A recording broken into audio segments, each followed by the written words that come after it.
الكومبارس عدنان أبو الشامات أبو ديبو صبي القهوة كتب: أقسم بالله مشتهي أنسى أني سوري ولو لمدة أسبوع.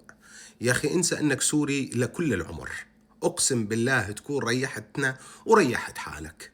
يعني أنا من زمان والله العظيم، من أول سقوط النظام المجرم نصحت الفنانين التافهين، الفنانين المنافقين اللي سكتوا 14 سنة على قتلنا وتهجيرنا وذبح أطفالنا واعتقال شبابنا وحرقهم وكبسهم، أنه ظلوا ساكتين.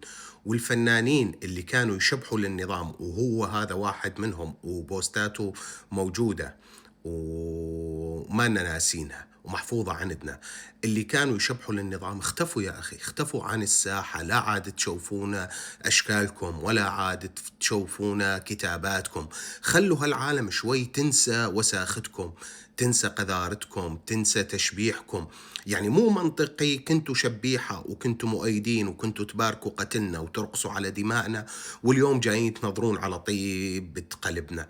يعني والله العظيم استحوا على حالكم. نصيحة من هالدقن: اختفوا وانسوا انه في شيء اسمه وسائل تواصل اجتماعي، التهوا بحياتكم اليومية، وخلوا العالم بلكي تنساكم وتنسى قذارتكم ووساختكم.